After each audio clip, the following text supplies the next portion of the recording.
السلام علیکم ورحمۃ اللہ وبرکاتہ۔ طالبان کی فتح کابل کے اوپر اور انخلاء نیٹو افواج کا افغانستان سے، اور آپ کی غیر حاضری رضوان بھائی، کیا کہیں گے آپ اس کے اوپر؟ السلام علیکم ورحمۃ اللہ وبرکاتہ۔ بسم اللہ الرحمن الرحیم۔ یہ جس طرح ہم نے سارا آپ کے سامنے ساری ہم نے ایفرٹ جو کی ہے، اینڈ آف ٹائمز کو ڈی کوڈ کیا حالات حاضرہ کے ساتھ، صحیح حدیث کی روشنی میں، قرآن کی روشنی میں، اور یہ ہم نے ایکسپلین کیا تھا الحمدللہ کہ یہ طالبان کی فتح بھی ہوگی، یہاں سے یہ عروج بھی پائیں گے اور یہیں سے یہ لوگ جھنڈے اپنے گاڑیں گے فلسطین میں انشاءاللہ تعالی، اور یہ پریڈکشنز حدیث میں موجود ہیں، اور حالات کے ساتھ یہ چیزیں اتنی خوبصورتی کے ساتھ میچ کر رہی ہیں حدیث کی کہ اس سے اب انکار کرنے کی گنجائش نہیں ہے۔ اس کے میں اس پہ اس سے زیادہ کیا کہوں گا کہ اس پہ جو انکار کرے گا یا تو وہ علم نہیں رکھتا یا اس کی عقل پر اللہ تعالیٰ کی طرف سے پردے پڑ چکے ہیں۔ اس کے علاوہ میرے پاس اس سے زیادہ کوئی کلیئرٹی نہیں ہے اس کو ایکسپلین کرنے کے لیے الفاظ میں۔ اچھا، ہمارے عوام کے اندر نا کنفیوژن ہے بہت زیادہ۔ طالبان آپ کو پتہ، TTP اور different versions of Taliban, CIA، Mossad, را، دشمنوں کا ایجنڈا، اور اس کے اوپر اب طالبان افغانستان، ان کی فتح۔ اب عوام بہت کنفیوز ہے۔ آپ کیا میسیج دینا چاہیں گے انہیں کہ یہ جو دشمن نے طالبان کو ڈی فیم کیا، مختلف قسم کی ویڈیوز اور اس قسم کی سوشل میڈیا کے اوپر کیمپینز اور اس کو لانچ کر کے، اور ہمارے مختلف عناصر ان کو اس تحریک میں شامل کر کے ان کو ڈی فیم کرنے کی کوشش کی، لیکن اللہ رب العزت نے ان کو فتح نصیب کی افغانستان میں، اور اسلام کا نفاذ اور اسلامی حکومت کا قیام معرض وجود میں آ رہا ہے۔ آپ کیا دیکھتے ہیں اس کو، کیسے دیکھتے ہیں؟ یہ جب 9/11 کا واقعہ ہوا تھا، اس کے بعد انہوں نے جو بلیم کیا تھا اسامہ بن لادن کو، اور مجھے اچھی طرح یاد ہے، آئی واز واچنگ ایوری تھنگ ویری کلوزلی، اس میں اسامہ بن لادن نے کلیئر انداز میں اس کو کرمنل ایکٹ کہا تھا، مجھے اچھی طرح یاد ہے اس کے الفاظ۔ اس نے کبھی بھی اس کو ایکسیپٹ نہیں کیا کہ یہ اس نے کیا ہے۔ انہوں نے فیبریکیٹڈ قسم کی ویڈیوز بنا لی، خود ہی ڈبنگ کر کے، خود ہی اس کی ٹرانسلیشن کر کے اس پہ بلیم ڈال، حالانکہ طالبان نے اس وقت بھی امریکنز کو کہا تھا کہ ہمیں ثبوت دیں، ہم اس کے اوپر یہاں پر پورا کیس چلائیں گے، اگر یہ گلٹی ہوا تو ہم اس کو سزا دیں گے، لیکن انہوں نے کوئی ثبوت نہیں دیے۔ ایگزیکٹلی انہوں نے جس طرح عراق کے اندر گھسے ہیں، انہوں نے کوئی ثبوت نہیں دیا۔ یونائٹڈ نیشن نے ان کو منع کیا کہ ان کے پاس WMD نہیں ہے، ویپنز آف میس ڈسٹرکشن نہیں ہے ان کے پاس، یہ بالکل بے قصور ہیں، اور نہ ہی ان کا کوئی ہاتھ تھا 9/11 میں، لیکن پھر بھی یہ وہاں پر گئے کیونکہ ان کا ایک پلان تھا، زائنسٹ کا پلان تھا، انہوں نے اسی حساب سے چلنا تھا، انہوں نے کیا۔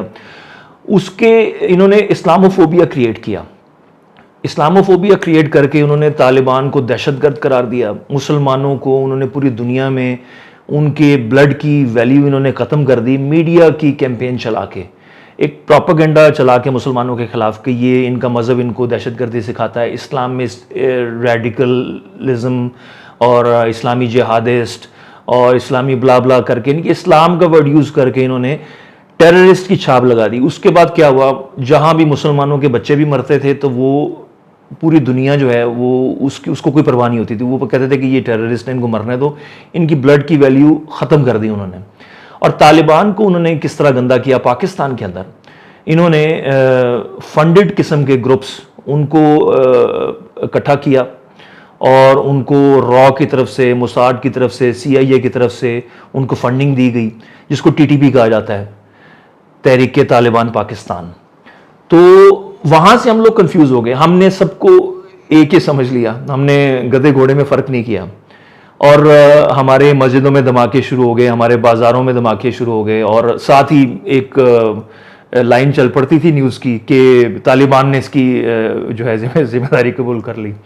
اور میں اس وقت بھی لوگوں سے ہی بات کرتا تھا، میں کہتا تھا یار یہ لوگ، یہ طالبان نہیں ہے، یہ جو مجاہدین ہیں افغانستان کے، یہ وہ لوگ نہیں ہیں، یہ ہو ہی نہیں سکتے، یہ جو پیور مسلم ہیں، they can not do this, یہ فنڈنگ کے ذریعے صرف کیا جا سکتا ہے، جس کے پیچھے اور مقاصد ہوں, دنیاوی مقاصد ہوں. جو اللہ کے لیے انسان کر رہا ہوتا ہے وہ اس طرح کے کام نہیں کرتا. ایگزیکٹلی سیم وے بلڈنگز کے جو گرائی گئی ہیں اس میں کوئی مسلمانوں کا ہاتھ نہیں تھا. اگر مسلمان ہوں گے بھی تو وہ ٹی ٹی پی طرح کے ہی لوگ ہوں گے, فنڈیڈ قسم کے. اس میں نہ اسامہ بن لادن کا کوئی ہاتھ تھا, نہ طالبان کا کوئی ہاتھ تھا. انہوں نے آج تک ذمہ داری قبول نہیں کی اس چیز کی. اسامہ بن لادن بھی انکار کرتا رہا, طالبان نے بھی اس کا انکار کیا کہ ہمارے سے کوئی لینا دینا نہیں, لیکن پھر بھی ان کے اوپر یہ ڈالا گیا یہ کام. اور یہ پاکستان کے اندر ان کو بالکل گندا کیا گیا, اور ہم لوگ یہی سمجھتے رہے کہ طالبان جو ہیں یہ بڑے خطرناک قسم کے, بڑے یہ ایکسٹریمسٹ قسم کے لوگ ہیں. حالانکہ ایسی بات نہیں ہے. آپ ان کو دیکھیں گے آگے, وقت بتائے گا, ثابت کرے گا انشاءاللہ تعالیٰ. یہ اگر کچھ غلطیاں تھیں بھی ان کی 90s میں, وہ سیکھ رہے تھے, لیکن اب ماشاءاللہ انہوں نے جس طرح ایک ایفرٹ کی, ایک جہاد کیا ہے, یہ بہت سی غلطیوں سے سیکھ کے آگے آئے ہیں.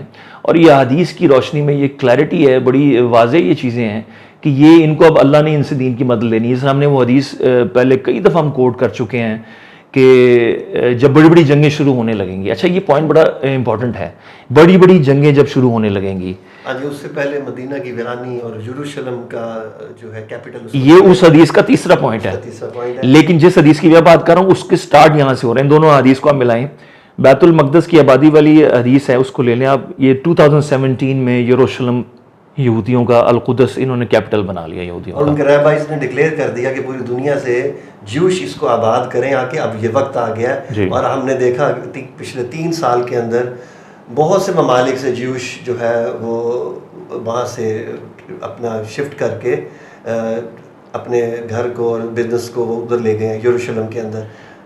رشیا سے اور امریکہ سے اور کینیڈا سے, بہت سے ممالک سے انہوں نے اپنے رہبائز کی آواز پر لبیک کہا. اور وہ حدیث جو ہے وہ اس کا مصداق ہم نے دیکھا کہ اس کی یروشلم کی آبادی, اور اس کے ساتھ ہم نے دیکھا کہ یہ جو 4 قبائل تھے یہودیوں کے, ان کی خنس ہے مدینہ کے ساتھ, کیونکہ ان کو وہاں سے نکالا گیا تھا. تو آج تک انہوں نے خنس رکھی ہوئی ہے. تو انہوں نے مدینہ کو ایک سوچے سمجھے پلان کے تحت عمرہ بند کر کے, حج بند کر کے, کرونا کی آڑ کے اندر مسلمانوں کو بالکل وہاں سے ہجرت کرنے پر مجبور کر دیا. اور مسلمان ملینز کی تعداد میں 1.4 ملین غالباً وہاں سے نقل مکانی کر چکے ہیں ایک محتاط اندازے کے مطابق. اور یہ جب سے یہ ہوا ہے ابھی تک مسلمان, پاکستانی مسلمان اسپیشلی, وہ نہیں جا سکتے, حج بھی نہیں کر سکے, عمرے پر بھی نہیں جا سکے. کانسٹنٹ یہ پیریڈ ایک چل رہا ہے, اس کے مارچ سے 14 دن پہلے وہ ایک ملک میں کریں گے.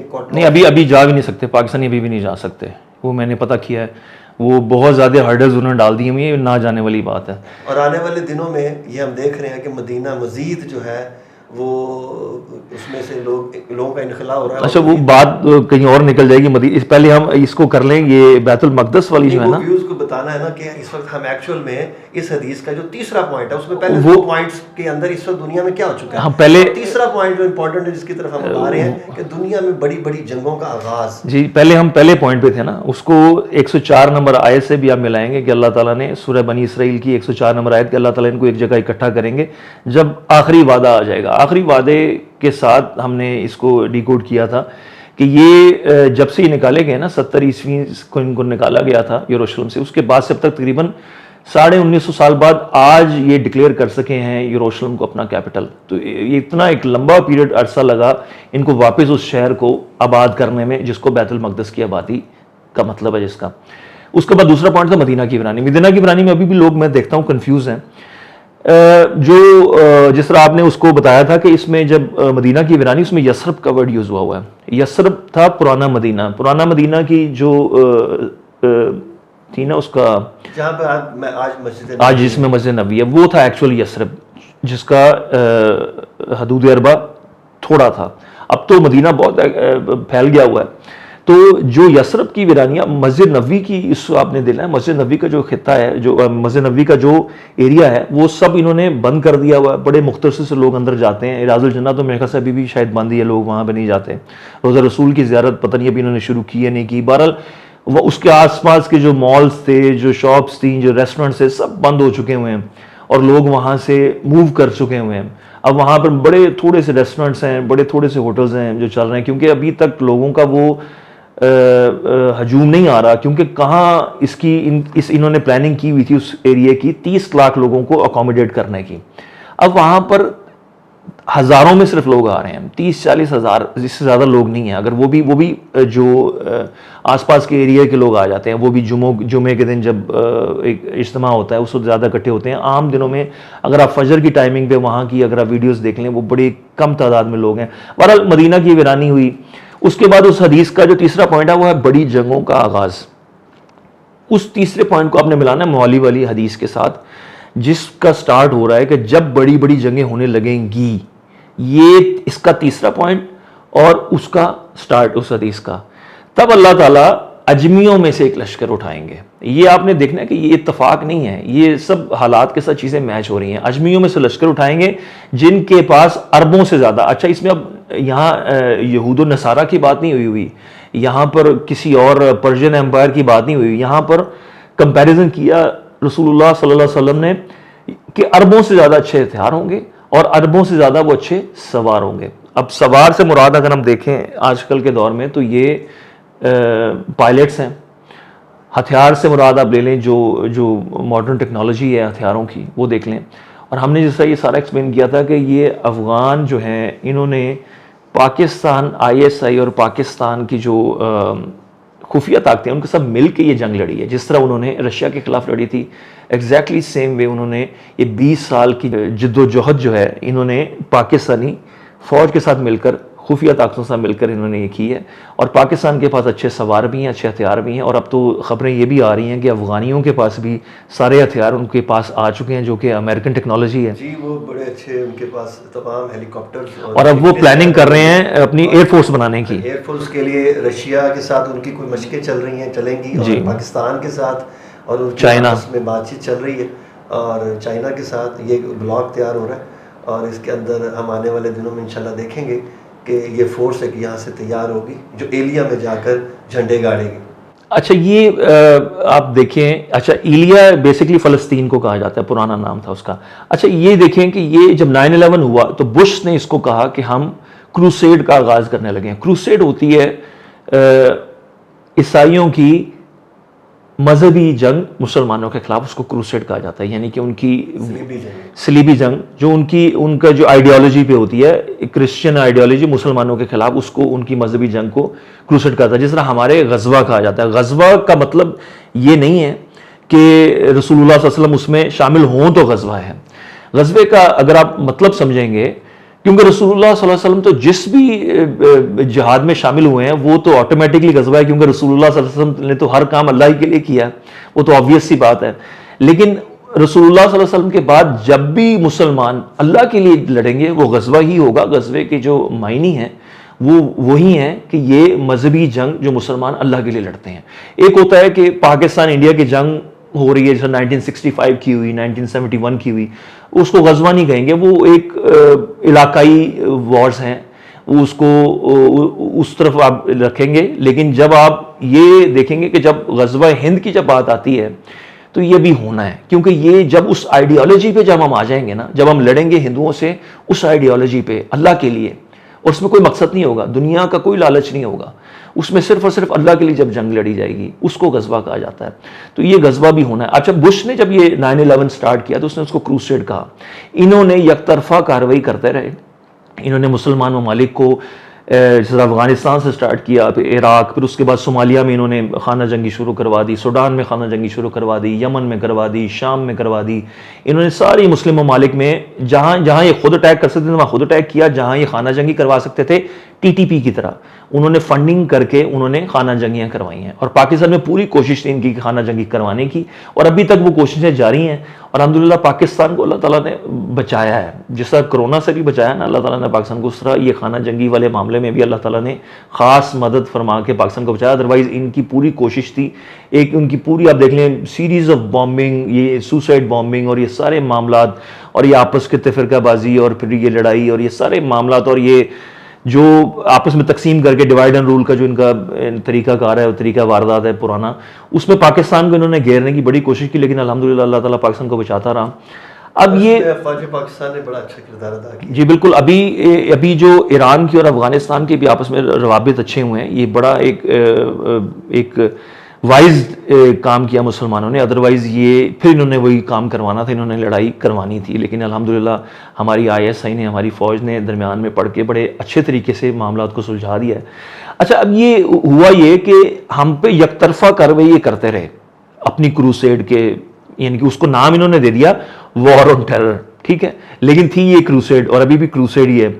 تو اب یہ پہلی بار ہوگا کہ ہم ریٹیلیٹ کریں گے، کیونکہ یہ بات تو طے ہے کہ افغانستان کی حکومت جب یہ اسٹرانگ ہو جائیں گے Taliban with in few months انشاءاللہ تعالیٰ، تو ان کو کوئی دنیا کی طاقت نہیں روک سکتی، کیونکہ یہ اللہ کے لیے لڑے ہیں، ان کا خوف ختم ہو چکا ہوا ہے دنیا کا۔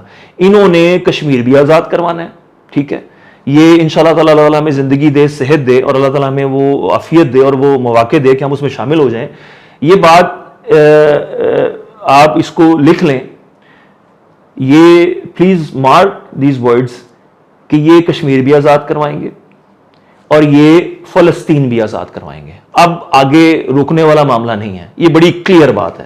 سورج کی پہلی کرن وہ طلوع ہو چکی ہے، اور جنرل حمید گل مرحوم اللہ ان کی مغفرت فرمائے، ان کے الفاظ مجھے آج بھی یاد ہے، ان سے پوچھا گیا کہ کشمیر کب آزاد ہوگا، انہوں نے کہا جب امریکہ یہاں سے نکلے گا۔ الحمدللہ، یہ اس پہ ایک شعر ہے علامہ اقبال کا، اٹھ کے اب بزم جہاں کا اور ہی انداز ہے، مشرق و مغرب میں تیرے دور کا آغاز ہے۔ تو اب یہ معاملات آگے بڑی کلیئرٹی میں جانے والے ہیں، تو یہ اب ہمیں ذرا تیار ہو جانا چاہیے، فزیکلی بھی اور اسپرچولی بھی اور فائنینشلی بھی ہمیں ریڈی ہونا چاہیے، کیونکہ آگے بڑی جنگوں کا آغاز ہونے لگا ہے۔ تیسرا پوائنٹ اور اس حدیث کا پہلا پوائنٹ، اور یہ لشکر تو اٹھ کے نظر آ گیا ہمیں، تو آگے معاملات بڑی کلیئرٹی میں اس طرف جانے والے ہیں۔ تو اب یہ ہم نے جس طرح افغانستان والی بات کی، افغانستان کے ساتھ ہی یہ دونوں چیزیں جڑی ہوئی ہیں، غزوہ ہند بھی اور فلسطین کی آزادی بھی۔ اور اس کو بڑی جنگوں کا آغاز اس لیے یہ اس کا ایک پوائنٹ سمجھنے کی ضرورت ہے کہ ابھی تک ہم ون سائیڈڈ مار کھاتے آ رہے تھے، اب پہلی بار ہم ریٹیلیشن کا آغاز کریں گے، ریٹیلیٹ کرنا شروع کریں گے۔ جب ریٹیلیشن ہوگی تب وہ جنگ کی صورتحال بنے گی، تب معاملات جائیں گے اس طرف کہ وہ نیٹو بھی مزید اسٹرانگ ہوگی، اس نے 80 ممالک پہ جانا ہے، جیسا ہمیں حدیث میں پتہ چلتا ہے، اور اسی دوران حضرت امام مہدی کا ظہور بھی ہونا ہے، اور اسی دوران یہ جو افغانستان ہے یہ اپنی لیڈرشپ چھوڑ کے ان کے ہاتھ پہ بیعت کریں گے، پھر حضرت امام مہدی جو ہیں وہ لیڈ کریں گے۔ تو یہ سارے معاملات آگے بڑی کلیئرٹی میں ہوتے نظر آ رہے ہیں۔ تو ہم نے کہا تھا کہ ریکیپ کر دیں جتنی بھی ہم نے چیزیں آپ کے سامنے رکھی تھیں، جو پیچھے جتنے بھی ہم نے ایپیسوڈ بنائے ہیں اس سب میں ہم نے ڈیٹیل سے حدیث بھی شیئر کر لی تھی۔ تو ایک یہ ریکیپ ضروری تھا، کیونکہ یہ افغانستان والا معاملہ درمیان میں ہو گیا، اور آگے جو بڑی بڑی جنگیں ہیں، یہ ایک آپ کے سامنے یہ صورتحال دوبارہ سے ہم نے کہا آپ کے سامنے ڈسکس کر لیں، اور اس کے بعد ہم انشاءاللہ تعالیٰ ایک اور موضوع پہ بات کرتے ہیں آپ کے ساتھ۔